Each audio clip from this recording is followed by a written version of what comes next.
Good morning. Sound work? Packed room. Obligatory introductions. I'm Josh Feinblum. I'm the Vice President of Information Security at Rapid7. I'm lucky in that I get to do for a living what I enjoyed doing as a child. I've spent the past 11 years building security programs at organizations ranging from large federal financial institutions into the past 5 or 6 years at hyper-growth technology companies, mostly either rebooting a security organization or starting them from scratch. And I'm lucky enough to be joined by my good friend Wade Woolwine today to talk about a very fun topic. Very fun topic. Wade Woolwine, I run incident response programs for Rapid7. I have been fortunate to have been part of some pretty exceptional incident response teams, including Mandiant and AOL. And I bring a bunch of that experience forward with me in my quest to build these services at Rapid7. So I think we decided to do this talk as a genesis to some conversations we were having around the complexity of the vendor marketplace. And this might be an interesting talk because we both work for vendors. We both work for the same vendor. But there's still a little bit of cynicism, at least as a practitioner, and I think the viewpoint from the vendor's perspective was it will be an interesting compare and contrast. We live in this world where we've got these legacy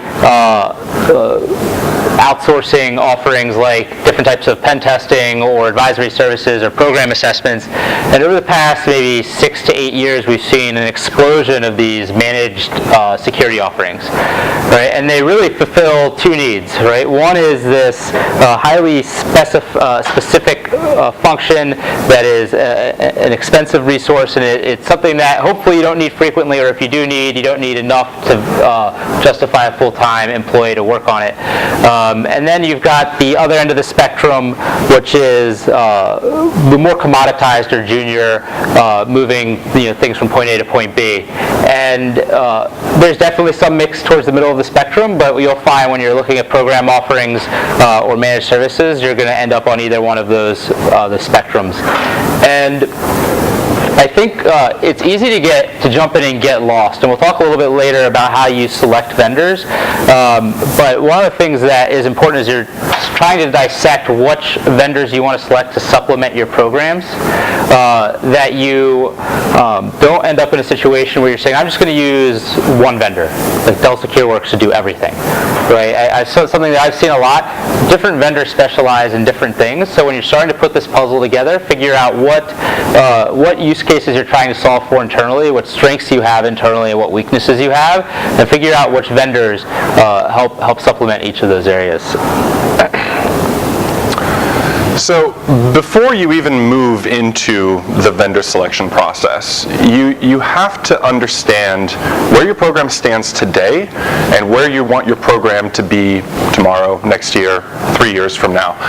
Because you're going to have very specific areas where you're good, and you're going to have very specific areas where you are deficient. So one of the things that I recommend when engaging customers kind of in a pre-sale model is look at 7 key areas for your security program, specifically around threat detection and incident response, but it applies pretty globally on top of that. First area is preparation. So preparation is policies, processes, any plans that you have in place, things like that. And then moving into the more technology and people-specific areas for prevention. So you want to be able to use technology where it's going to be effective so that your people don't have to do the heavy lifting there. And prevention is one of those areas where technology actually does a fairly good job. Whether we're talking about IPS, whether we're talking about antivirus and its ability to block threats before they materialize into something real, the time saved by using technology from a people perspective is extremely important. As a manager of analysts, there is nothing that highly technical, highly specialized analysts hate more than doing really, really boring work. That could be done through effective technology. So moving on from prevention, once Once you've established that you're not going to be able to block all threats, you need to move into a detection phase, right? So evaluate how you're doing on a detection standpoint, whether that be technology or people. Again, it's really important to understand that people-technology process is not just something that is buzzwordy. It's actually a real thing. You can't develop a program without having all of those components. And then moving from detection into response, how are you going to be effective at your response? Because breaches are going to happen. It's inevitable. You may detect them, you may not detect them for a period of time, but there is going to be a response aspect to every single security breach. And then kind of snowballing through the last three, remediation, how are you going to block the threats once you've identified, how are you going to contain the attacker, cleanup, how are you going to restore normal business operating processes, and most importantly, at least in my book, how are you going to derive lessons learned to feed that back into your security program so that next time that this happens, you're going to be bigger, better, faster. So be real with where you stand today in those 7 key areas. There may be more, but those are really good areas to really start your focus as you're moving through your vendor selection process. And dovetailing off of that, where are you strong, right? So in those 7 key areas that I talked about, where do you feel like you're doing a good job? And it may not just be a feeling on your behalf. You may want to bring in an external auditor or an external consultant to evaluate what you already have in place. Maybe that's the beginning of your vendor selection process, because you're going to want to go through and not just how you feel about your program, because if you've built that program, you feel pretty possessive about it. At least I know I do. When I build programs, I'm like, no. I built that. I know how to do these things. You can't find anything wrong with it. Well, you bring in a third party. Maybe they have some different areas of expertise than you do. Maybe they have some different experiences that they can bring to the table. All very important things to do. So, be real about where you're strong. Maybe it's on the technology front. Maybe you've invested a ton of money and brought in the biggest and best technology resources that you have. But as a result, you've kind of burned your entire budget, so you have no people to look at that technology, to look at the alerts derived by that technology, to actually perform the analysis when one of those technology events fires. Maybe you've invested very heavily in your people, and now your people are carrying the brunt of doing all of the work that the technology should be doing. Maybe you've invested very heavily in both, so you have great technology, you have great people, but you haven't defined any processes, so everyone's running around like chickens with their heads cut off, and that is never a good situation when it comes to incident response. So be real about where you've invested already. Be real about the areas of strength that you have, because when you're selecting your vendor, you're going to want to be able to pick a vendor that's going to be able to complement the areas where you're strong, not create redundancies. One of the most frequently forgotten components of effective relationships with your third party is this concept of networking. You never want to be in a situation where you're dealing with a crisis or something that requires a rapid response from you, and you're Googling for a company, or you're calling a salesperson to say, hey, I need your help, what do you recommend? I think the first thing that comes to people's mind are the external notifications from law enforcement saying, hey, you've been hacked. And you're like, oh my goodness, I need to go find somebody to help me with IR, and you're picking up the phone and calling Mandiant or one of the other big name companies that does that, and you're going to start with the sales process. You're probably going to get slammed because you're coming to them last minute on hourly fees. So, but there's a lot of other things that will happen in your career. You'll get a new job. You'll get a new boss. You'll get a new board member who has interest in security. Your organization will change, right? And you're going to end up in a situation where you might say, man, I wish I had somebody that could come validate my assessment of this program. Or, man, I wish somebody could come do a maturity assessment of my organization and help me figure out where I start first. And if you're ever in those points, and when you enter, because I think you'll probably all enter these points of time at some point in your career, you're going to be operating against the clock, where your capital within an organization is going to be largely determined by how you function the first 90 days you're there.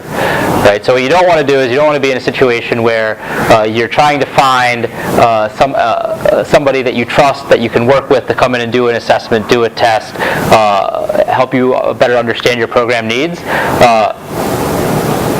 with that 90-day clock ticking. So if you start now and you spend the next 2 or 3 years building relationships with a couple of people at different incident response firms, different pen testing firms, different vuln management managed service providers, it allows you to enter a situation and say, okay, look, we're going to get an external assessment, we're going to outsource until we can staff up this vuln management solution, and you're able to pick up the phone and talk to people you trust about how you orchestrate all of that. I think that there's one other interesting component that a lot of people in the security space miss out on, and it's this networking within your organization.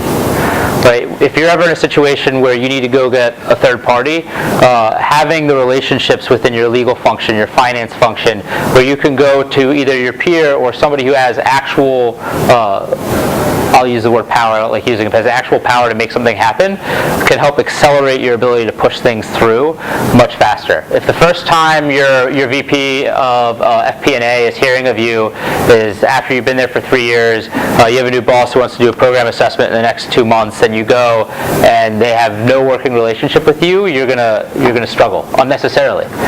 So make sure you mix the external networking with the internal networking, because when you enter those, I won't even call them times of crisis, that would certainly apply, but times of that necessitate a rapid response to some shift in your organization. If you don't have those dots connected, you're going to struggle a lot more than you need to. And then before you move on, it's not just about professional networking to help you in your current job. If you kind of think about how all of you got to where you are in your career, you have leaned on people to augment your knowledge, to help you get to the next stage in your career, to help you acquire some expertise that will be needed at some point in your career. What we're talking about here is just an extension of that. You always have to keep learning in this industry. It's never going to change, because the attackers are always learning, they're always finding new techniques, there are new vulnerabilities coming out every day, there's new software coming out every day, which is introducing more vulnerabilities. So really being able to continue that professional networking throughout your career will not only help your own knowledge, your own intelligence, but will also help in the time of crises, right? So I know that I have friends who are really good at AppSec. I have friends that are really good at network analysis. I have friends that are really good at malware analysis. When I encounter something in my day-to-day work that I am blocking on, they're going to be one of the first calls that I make. Hey, I'm looking at this particular thing. Oh yeah, I happened to see that last week. Here's some details. And that's always going to help accelerate the information gathering and then subsequently the investigation and so on and so forth, if you're talking about a breach specifically. If you are a leader in your organization's InfoSec program, having that professional networking will allow you to have brainstorming conversations with your network so that you can derive the best possible solutions. Remember, I just talked about kind of getting pigeonholed. This is my program. I built it. I think it's the best thing since sliced bread. Well, if you have a professional network to lean on to bounce those ideas off of, maybe you'll come up with something that you didn't consider. Maybe there's a change in the particular pieces of technology that you're implementing, or the HR hiring processes, or whatever it may be, that will help make your own progress towards your goal as an InfoSec manager better. And expanding on that for just a second, just to put yourself in a situation, you're managing a security team, and your general counsel, or whoever you report to, maybe your CFO comes and says, hey, we just entered into an LOI with a company to acquire them. What do we need to do from a security perspective? If you've never managed that before, it's just a very, I think that's probably one of the more common things that I've started to see people struggle with a little bit. If you've never managed something like that before, being able to pick up the phone and call somebody, even if you don't have budget to outsource the work, and say, hey, what are the 10 things I need to ask, will make a huge difference. It'll make you look a lot smarter internally. I think what happens is, in the security industry, people will overcompensate. So if they're not familiar, they'll throw the book at it. They'll say, okay, we got to do these things. We got to check these 400 controls. We got to do static code analysis of every single line of code in every application. Some of those may be relevant depending on the acquisition, but if you come in and you throw it all at somebody like a general counsel and they've got a 60-day LOI, they're going to look at you like you're crazy. Right? So understanding what approaches work and having those resources to lean on, it gives you a lot of wiggle room, even if you don't have money to spend on professional services. This is the fun part, and this is what really, I think, was the catalyst to us wanting to talk about this subject. One of the things that happens really frequently is somebody they'll start a program and they'll say, okay, man, I need a vuln management program. Let me go find a company, and they outsource it, and there's no processes that support that function, right? So outsourcing something to a managed service provider doesn't negate the need to have internal business processes around it, right? So step one, before you start to think about, hey, what vendor do I want? You have to define, A, what problem you're trying to solve, get tactical with the requirements around what these vendors need to do, and figure out either how it integrates with existing business processes or what you need to put in place. But you will lose 4 months worth of money if you implement a vuln management program and you haven't spoken with anybody in your IT function. They're going to start getting some feed of data saying, hey, look at all these vulnerable servers, and you're not going to make any progress. Same thing would go from an incident response perspective.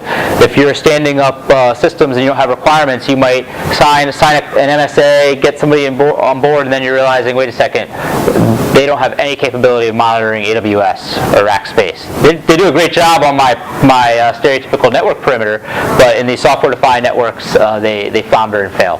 Right? So if you're not getting tactical, what will happen, and you'll see it time and time again, is somebody will go in, they'll make a choice on a vendor, and then 12 to 24 months later, they have to switch vendors, which just creates a lot of work.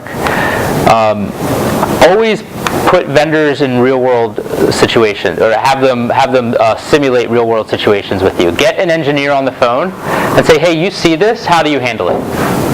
I don't meet a lot of people that do this, and it sounds a little silly, but it will help you understand the caliber of person that is working at the organization. You're dealing with a different situation if you're talking with a manager or director or an SE or different components of an organization that are supposed to be customer facing. I always force somebody to put somebody who's not generally customer facing in front of me if I'm doing this, because I want to understand what type of person I'm working with. I think the other negated component of vendor selection is employee churn at the vendor. There's certain tasks that are moving from point A to point B, and it doesn't matter if somebody's there for 12 or 18 months. There's certain functions that require the people working on your data to have an actual architectural understanding of your environment. So if you're expecting somebody to look at different events in your environment and tell you what's bad, what's evil, what requires you to be woken up at 3 o'clock in the morning, and you haven't dug into what that churn looks like, you might end up in a really cruddy situation where every time somebody gets familiar with your environment, they're moving on to another job. And then this whole onboarding process for the people managing or interacting with your account that can help explain what's going on to probably more junior level folks that are doing the day-to-day work disappear. And that's incredibly disruptive. So summarizing, you got to define what problem you're trying to solve and be specific. Right? Make sure your vendors do what you need them to do, not just, hey, help me build a vuln management or an incident detection program, because everybody will say yes. And you've got to dig in and make sure that they actually employ the people that can help you solve your problems and interact with your team the way that you want to. And I think it all goes back to basically the be real with yourself. If you don't go through that process, you could very well end up in a situation where you've got two guys that are exceptional at solving problem A, and you get a managed service provider who's also excellent at solving problem A, and instead of complementing each other, you've now created a redundancy, and you're going to jump in and you're going to say, well, now I've got two vuln management guys that don't know how to do anything else except what the service is doing. And it happens all the time. So make sure you understand that dynamic. All right, so you've gone through and you've selected your vendor. Very important. Now you have to manage the relationship, because you have signed a 1-year contract, a 2-year contract, a 3-year contract. This vendor is going to be around for a while. Also worth noting that as you select your vendor and move into the managing the relationship portion, remember that you're bringing this vendor on to augment something that you already have in place. Maybe it's a technical need. Maybe you're bringing them on to help you build programs. The important piece is they're going to be an extension of your existing program. So with that, you need to make sure that not only from a technology perspective and a people perspective and and a needs being met perspective, that there's a good match there. But you also need a good cultural match. So if you are a startup.com, for example, and you bring in a big stuffy top 5 consulting group, is that really going to work out well? Are they really going to be able to understand why there's BYOD? I mean, I'm assuming, hopefully, somehow they would, but that's the first example that came to mind. Is a big stuffy organization going to be able to understand why you are a little bit more liberal with your policies, for example, your acceptable use policies and things like that? All right, getting back into the managing the relationship piece. The first part about managing the relationship is the kickoff. You, as the customer, need to be very comfortable understanding exactly how these services are going to be delivered for you. Again, because this is an extension of your existing security program. If somewhere along the line, if you go with the kickoff and you're just kind of very loosey-goosey about getting the information, oh, this is going to be a deliverable, oh, this is kind of the process that we're going to follow, and you don't challenge that, you don't make sure that your policies and processes mesh well with the vendors, you're going to end up in a sticky situation. You're going to end up with a vendor that's going to be providing you something either more or less than expected. You're going to end up in a situation where the processes aren't going to be complementary. There may be some redundancies, there may be some friction. So it's really important right off the bat to understand exactly how the service is going to be delivered. Again, whether it's a technology-based service or whether it's a process building kind of service. It's going to be very important for you to understand how exactly that's going to happen. What people do you need to bring to the table in order for this to be successful? What people does the vendor need to bring to the table in order for this to be successful? What's going to be the frequency of communication? Far too often I've been in organizations where they hire an MSSP to come in, and the only touch point that we got with the MSSP is when they send us an alert. Of course, it has very little context, and it's usually pretty crappy. But there was no context, there was no follow-up, there was no person that I could call who was managing the relationship from the vendor side who I could lean on to ask questions or to challenge what they were bringing me or to customize the service in any way. Maybe I know that there is a particular system in my environment that's constantly trying to exploit other systems because I'm doing vuln management.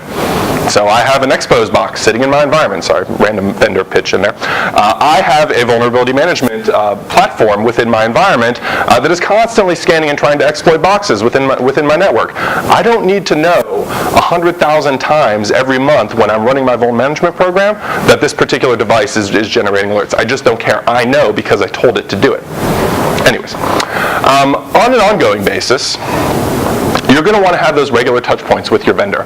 And to Josh's point about churn within the organization, or within the vendor organization, that's extremely important. Because if this happens to be a very, very sensitive area, let's consider incident response, or even threat detection, it's going to be important to always have that same point of contact who understands your network, who understands you, who understands how the service they are providing is complementing the stuff that you're already doing. If you're in a vendor relationship today that doesn't provide that, you've got the wrong vendor. It may be worth your while to break that contract and move on to someone else, because the amount of money lost in breaking that contract is going to be significantly less than the money lost on the churn within your organization from a people process. So whether your people have to go and do a lot of work to supplement or validate what the vendor is giving you, or if it just means that when the vendor provides you something that is part of the service, you end up having to run around like chicken with your head cut off, getting this approval, that approval, this approval, that approval. It's just not a good use of your time and your money. If the vendor relationship isn't working, cut it.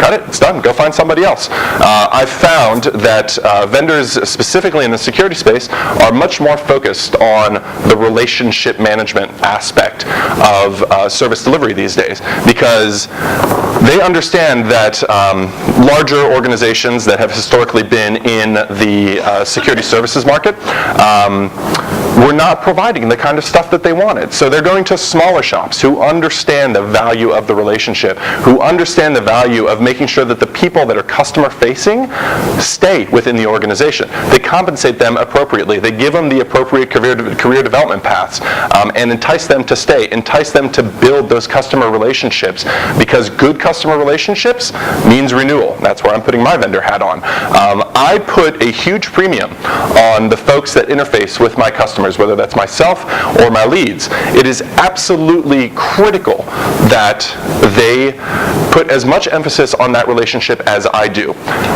Basically, the thing that I tell them is that customer needs to be your best friend.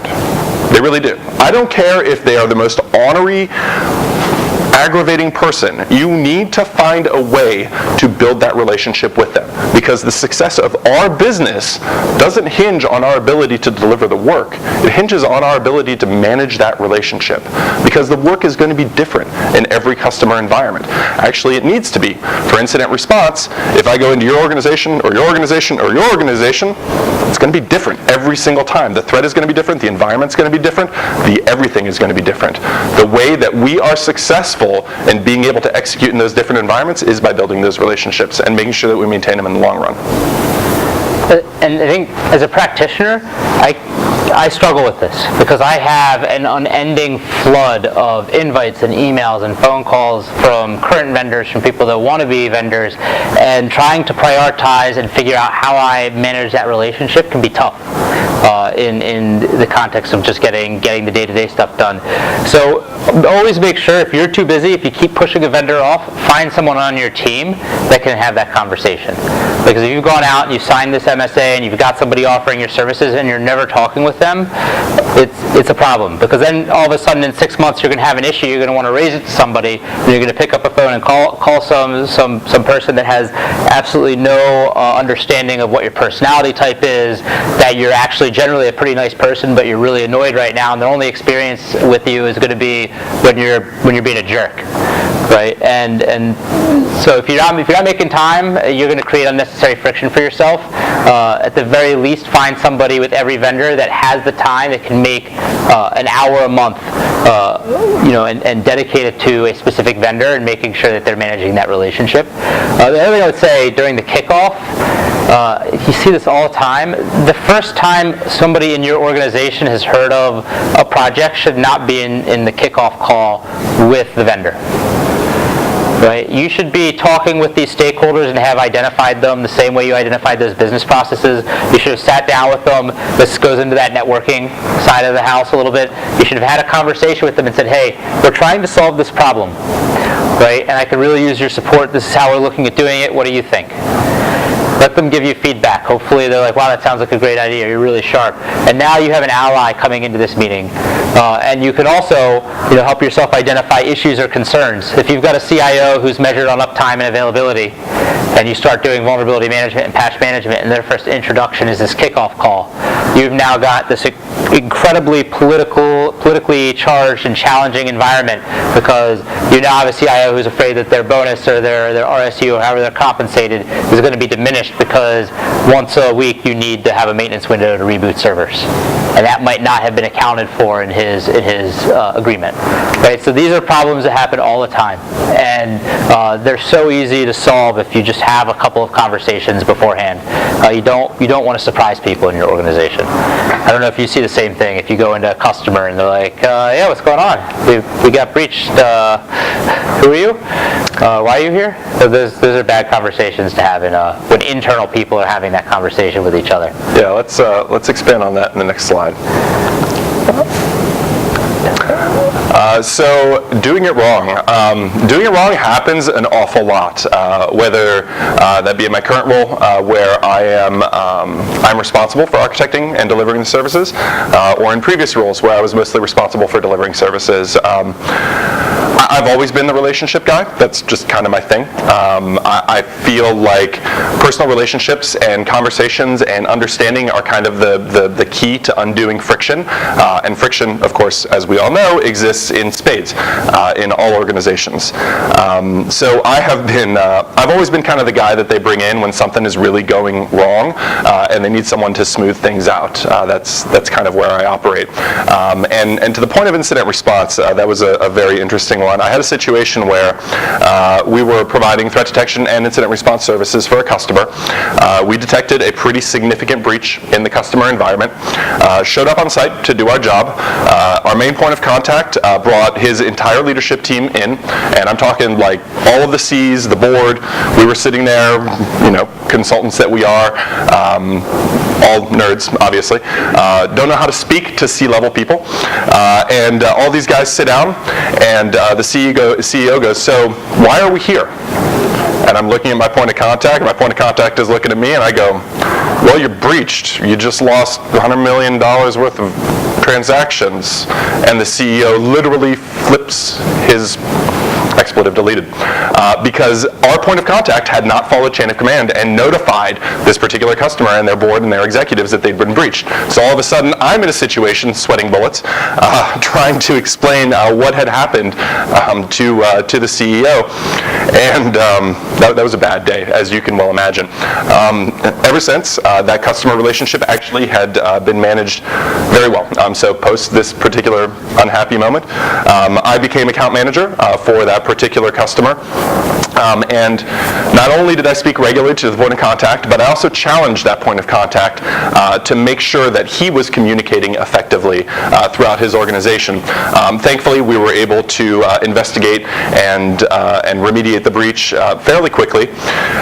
And everything ended up going okay. But that's kind of the value of the human relationship there. We took the time to go on site, even though we could have done all of our work remotely.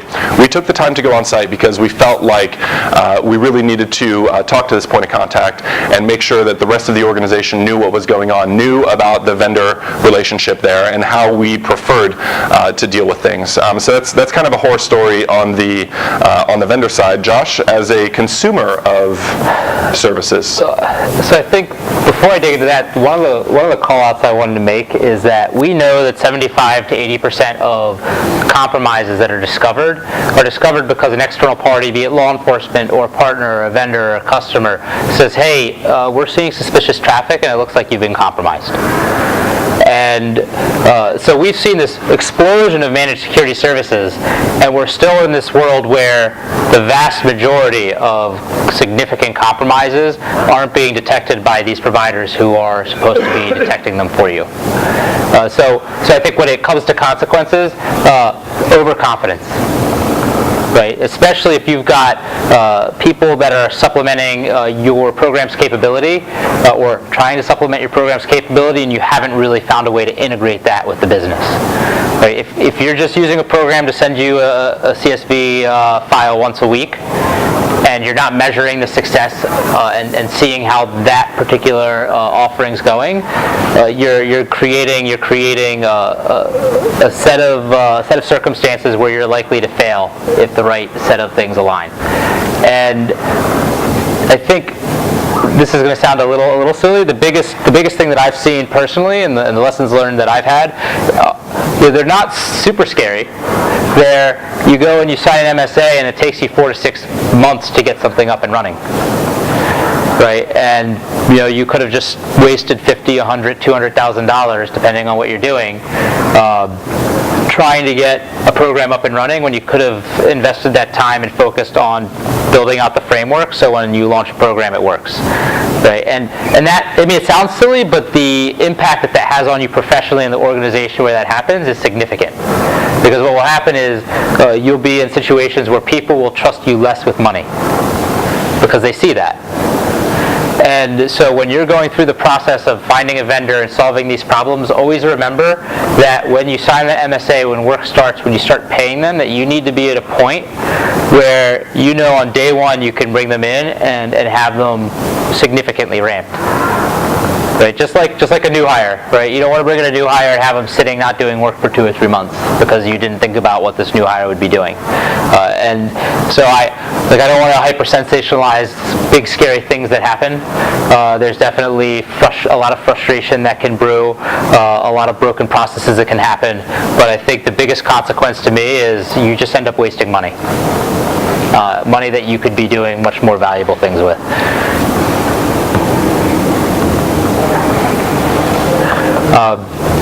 So, network, make friends. there's one thing you take away. It's like internally, externally, communication is one of the most important things that we have to deal with as practitioners. We still have a huge problem where people view the challenges that we face as a technology problem, and technology is a small portion. There's people and legal and product and insert, business unit here, problems that we have to face and challenge. And if you're not networking with the right people and building relationships, it's going to make succeeding much harder. Be really careful when you're selecting vendors. Take time. Now, there's always situations where sometimes you have to spend money and or you lose it. Yeah, exercise whatever diligence is necessary there. That's a different challenge. But be mindful that you're going to a vendor that employs people, and then you treat those people well and employ the right people, or you're going to struggle to succeed. And manage the relationship well. Once you sign on the dotted line, it doesn't mean you're just beginning. And a lot of people, after they go through this whole process, feel like that's the end, like they've reached the goal point, the goal line. And if you're not communicating and managing and challenging that vendor, you're going to end up in situations where stuff happens, and you're not able to communicate well. You're not able to solve problems. You don't understand how that vendor works. They don't understand how you work, and you just create a significant amount of unnecessary friction that could have probably been avoided with 10 to 12 hours a year dedicated to solving that problem. Yeah, I think Josh covered it. Definitely know what problem you need to solve when you need to bring in an external vendor.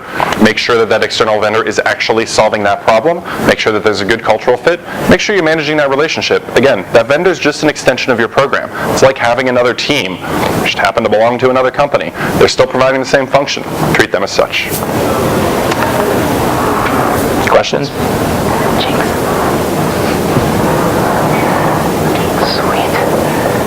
Any questions? We were so comprehensive. People still awake. It sounds like Rapid7 promotes these relationships. However, other vendors you may find are not as receptive. It's part of your culture, perhaps, but Rapid7 is not the only vendor for other services that you don't provide. If you're dealing with the others, how do you promote that relationship building with them? So you guys are receptive to it, but so first, I think that our intent wasn't to come up and speak for Rapid7, more speak from personal experience. But I think the answer goes back to cultural fit. Right, you're never going to convince another vendor to change their culture to mesh with yours, and you just have to be honest with yourself. Right, if you're going, then you're getting something as simple as a SOC 2 done, and you go to KPMG, they're going to have their set criteria. This is how it's going to work, and you're a 200-person scrappy software as a service company that's got a continuous deployment model. KPMG, they're not going to care. They're going to flag you. They're going to say developers have access to production. You fail. Right, so understanding those cultural, hopefully I don't get selection criteria in establishing that relationship in the first place.